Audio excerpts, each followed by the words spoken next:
Hey guys, Jordan Page from FunCheaperFree.com here. It's late, I'm tired. You know what? The kids are in bed. So tonight I'm going to tackle my pantry.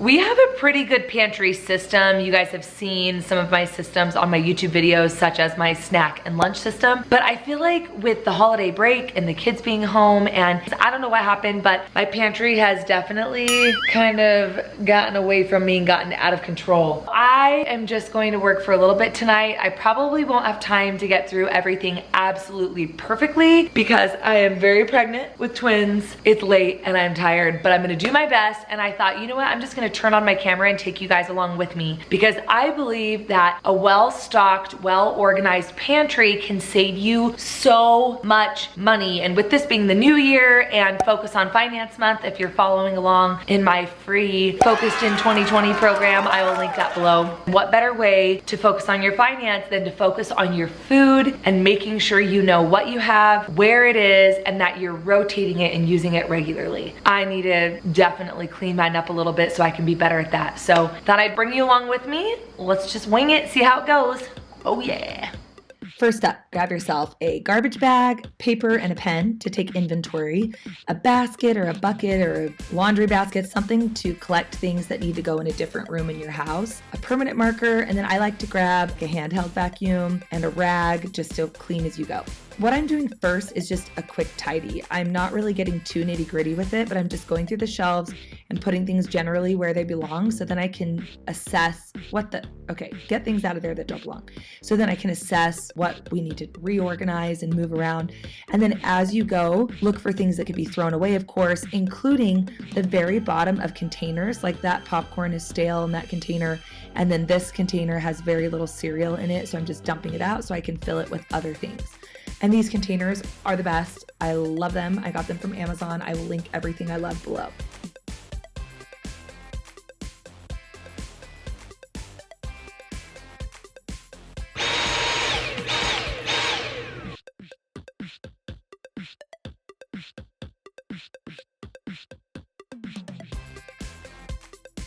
One of my tricks is to utilize the back of the shelf.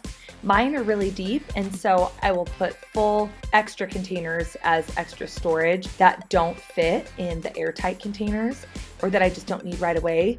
And then you just can't see them, but they're there so that if I need to refill something, I can. Yep, be sure to throw things away that are expired. Another thing that I will do is I will save Ziploc bags, like this was from a snack bag from a road trip, and I will put smaller items in a larger bag so that they're contained nicely in a basket.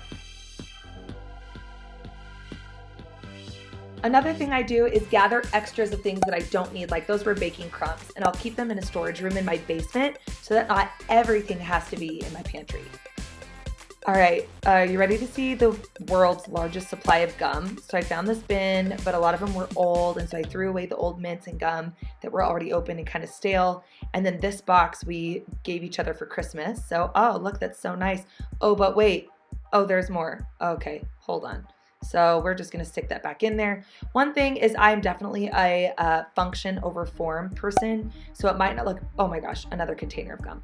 So it might not look perfect, but at least it's contained and has a home, and just make sure everything fits. And then guess what? As I climb up, guess what? I find more gum. Oh, Bubba, we're not buying gum for the next 3 years. But wait, check out this treasure. This is from 2005. No, it expired in 2005. That means it was there before we even moved in. Yuck. Throw it away.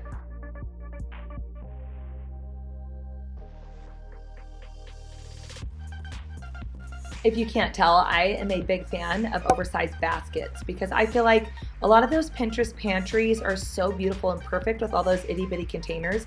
But the reality is, what do you do with the excess stuff that doesn't fit? It just leads to more mess. They are not practical nor sustainable organization systems.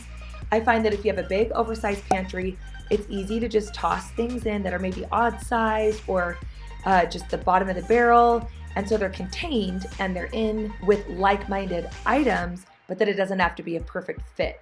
And these paper goods are a great example of that. We hosted a lot of parties over the holidays, so we have a lot of like half containers of paper goods. So this huge basket, which I got at Target and have had for years, is a great way for me to just contain things. And then the leftover packages that don't fit, again, have an overflow space, which for me, I have a room in my basement that has some extra storage goods. So I fit as much as I can in my pantry, but then anything that doesn't fit, be sure to have a space for it to go. With my paper goods, you'll notice I keep them in their original plastic packaging. I do that to keep dust, debris, and crumbs off of them. Sure, they don't look quite as beautiful as they do on Pinterest, but it keeps them clean and contained. With chips and popcorn, make sure they're not stale, check the date, but also taste them. And then my tip is to actually cut off the excess empty part of the packages so that when you roll them down and clip them, they're so much more compact and concise, easier to roll. It also keeps them a little bit more airtight, which keeps them from going stale faster.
I'm thinking a lot more about zones and functionality. So what I'm doing is the things that I don't access very often, I'm putting on the higher shelves. What the heck is a loofah doing in my pantry? The things that I access most often, I put at eye level, and the things that are heavy or the things that, again, we really don't need all the time, I put on the bottom. All right, I am collecting stale soda. We are not big soda drinkers in our family, but I like to have a variety on hand because we entertain so often and they're great for parties. But you can use stale soda for baking. I actually have a video on how to reuse flat and stale party soda to bake, so check that out below. But I have a fridge in my pantry. The previous owners left it, and it's kind of the coolest thing ever. But I like to keep some cold drinks so that if we ever have guests or parties, they're ready to go. And this box is currently full of stale soda. I end up moving it and putting the stale soda behind the box. So you'll see me arrange, rearrange, test, retest. It's all about functionality, less about how it looks, but in the end, it ends up looking very tidy and neat. So you'll see me really analyze, testing stuff, moving things all around based on what we use. So for example, that basket was full of lunch sacks. We use those lunch sacks every day as my kids make their lunches. So instead, I'm shifting the soda to the bottom that we don't use very often. They're also very heavy, and putting them, putting all the drinks in one place. And then you'll see me move the lunch sacks up right next to our lunch and snack system so that it's a lot easier to grab. These drinks have just been like shoved into the back of a deep place over time. So now we have a nice, neat, functional area. Like this is our snack and lunch system. You'll see me testing for freshness. I don't even love those things, but again, sometimes you just don't know how good they are. I called it quits, so now we are on day 2. Next day, same kind of animal print. What can I say? Creature of habit. I'm continuing as I did before, putting extra items behind the baskets. that I just don't really need right away but want them on hand. Now, this L corner shelf is great, but it gets really super deep. So a lot of what we use this corner for is stuff that is big, bulky, such as like cooking gear and kitchen gadgets like Instant Pots, crock pots, waffle iron, stuff like that. Also, a lot of things for entertaining since they need a place, but we just don't access them every day. And always multitask. Right now, I'm actually on a work call while cleaning. Otherwise, I would have just been sitting there at my desk. So this is a really great way to utilize my time in a productive way.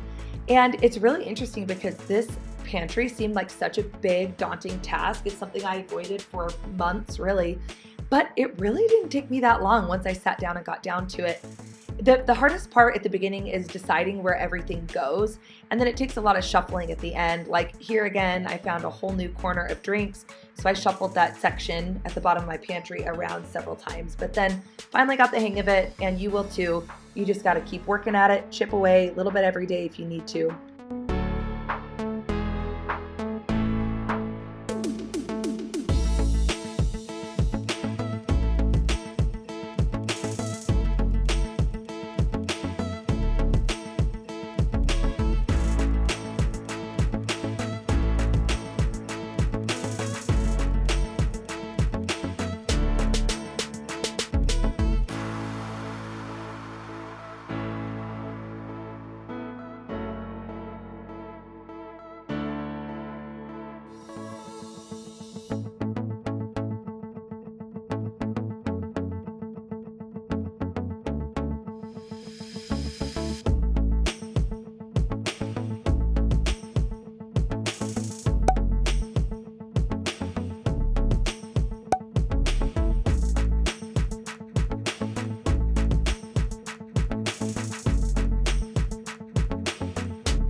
Oh, that feels so much better. I still need to finish going through each basket and pulling out things that are expired. Also taking inventory of what I have, writing expiration dates really clearly with a Sharpie. But all of that can be done in time. My kids are about to get home from school, so at least I got it all organized. I created zones that make sense for where things are on the shelf and where I access them most frequently. I made sure that everything has its own space, and it just feels so much better. I hope you guys enjoyed this video. If you did, will you give me a thumbs up? Also, new and exciting, we have a new texting service so that if you want to be notified every time a video goes live, all you have to do is see the info below and we will text you a direct link to your phone. If you want more systems and organization tips like this, check out my productivity program, productivitybootcamp.com. Use the code YouTube for 10% off. Check that out. And you know what? I gotta go because I need to do a little bit more before my kids get home. But I will see you guys next week. New videos on Thursdays. Talk to you later. Bye. No. I have mine over there. My study guide. Yeah, that's awesome. And one of them is a children's study guide. Honestly. Here it is. Okay.